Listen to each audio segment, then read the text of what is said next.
दोस्तों, आज अमेरिकी मीडिया ने एक बहुत बड़ी रिपोर्ट जारी की है और इस रिपोर्ट को देखकर तमाम पश्चिमी देशों के लोग अपने नेताओं से सवाल पूछ रहे हैं कि पिछले 8-9 महीनों से क्या तुम झक मार रहे हो।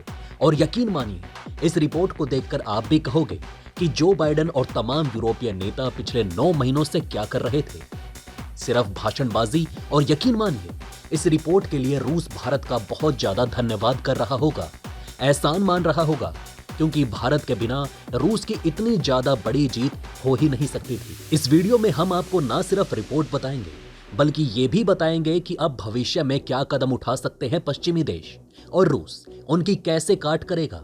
तो चलिए वीडियो को शुरू करते हैं। तो दोस्तों, स्क्रीन पर आप देखिए, ब्लूमबर्ग ने यह रिपोर्ट छापी है।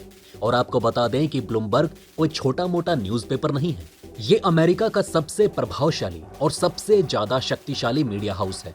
और इसने रिपोर्ट में अपनी ये बताया है कि पिछले 9 महीनों में जब से युद्ध शुरू हुआ, तब से लेकर आज तक यूरोपियन देश और अमेरिका अपनी पूरी ताकत इस बात में लगा रहे हैं कि रूस की कमाई के साधन खत्म किए जाए, रूस के जो फाइनेंस हैं उन्हें काटा जा सके।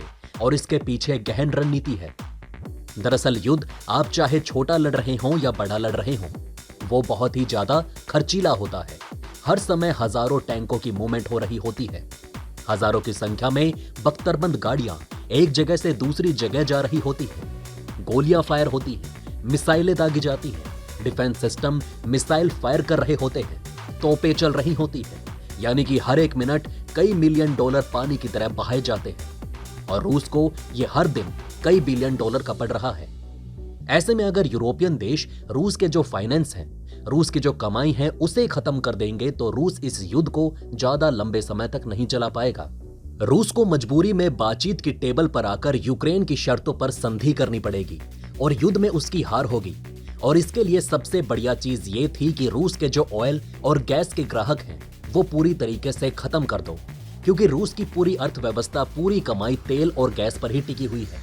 इसलिए आपने देखा होगा कि यूरोपियन देश और अमेरिका इस बात पर बहुत जोर डाल रहे हैं और दुनिया भर पर प्रेशर बना रहे हैं कि रूस का तेल और गैस मत खरीदो। भले ही ये खुद खरीद रहे हों, और यूरोपियन देश और अमेरिका इस बात को क्लेम करते आए हैं। पिछले 6-7 महीनों से हम इस बात में कामयाब रहे और अब बहुत ही कम देश हैं जो रूस से उसका तेल और गैस खरीद रहे हैं और रूस की कमाई के साधन हम खत्म कर रहे हैं। लेकिन आज अमेरिका के ही सबसे बड़े मीडिया हाउस ने यूरोप और अमेरिका की पोल खोल कर रख दी। स्क्रीन पर आप देखिए, ब्लूमबर्ग ने रिपोर्ट जारी करके बताया कि युद्ध से पहले रूस जितना तेल गैस बेचता था, आज की तारीख में भी उतना ही तेल गैस बेच रहा है। आज की तारीख में रूस का जो ऑयल प्रोडक्शन है वो 10.85 मिलियन के स्तर पर पहुंच चुका है। और ब्लूमबर्ग ने बताया कि इसमें मात्र 2% की गिरावट है। मतलब अगर युद्ध से पहले रूस 100 बैरल तेल के बेच रहा था, तो आज 98 बैरल बेच रहा है। यानी कि काफी हद तक एक जैसा ही है। हालांकि आपके मन में यह सवाल आ सकता है कि भले रूस ज्यादा तेल बेच रहा हो, लेकिन इनकी कमाई कम हो रही है, क्योंकि रूस डिस्काउंट पर तेल बेचता है। तो आपको बता दें कि ऐसा नहीं है, उल्टा ज्यादा फायदा हो रहा है। वो कैसे? तो वो ऐसे कि युद्ध से पहले कच्चे तेल के दाम 40 से लेकर $60 प्रति बैरल हुआ करते थे, लेकिन अब युद्ध शुरू होने के बाद कच्चे तेल के दाम $100 प्रति बैरल के ऊपर ही रहे हैं। अब $100 में भी रूस $15-20 का डिस्काउंट देता है, फिर भी उसका तेल $70 प्रति बैरल बिक रहा है।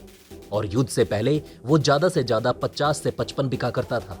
यानी कि रूस को तो उल्टा फायदा हो रहा है और ज्यादा।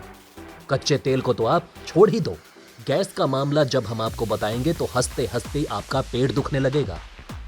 दरअसल दोस्तों, हुआ ये कि यूरोपियन देशों ने कहा था कि हम रूस से अब गैस खरीदना बंद कर देंगे, लेकिन उसके बावजूद रूस ने यूरोपियन देशों को रिकॉर्ड लेवल पर गैस बेची है। वो कैसे? यूरोपियन देशों ने सर्दियों के लिए भारी मात्रा में गैस स्टोर करके रखनी शुरू कर दी।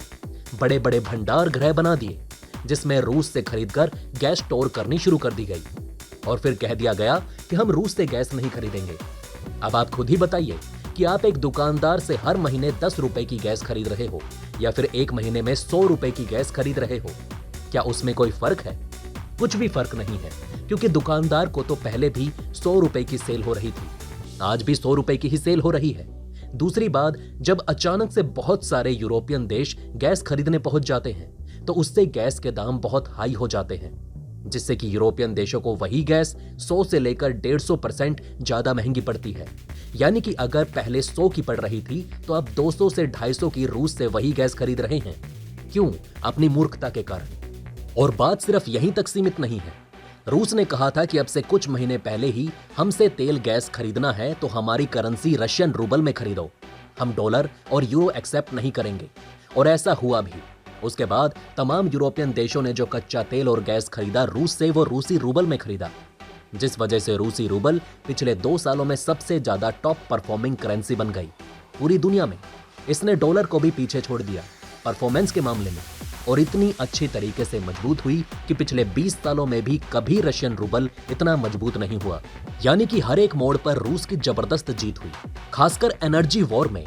और इसलिए पश्चिमी देश कह रहे हैं कि रशिया की one of the biggest victory है यूरोप और अमेरिका के ऊपर।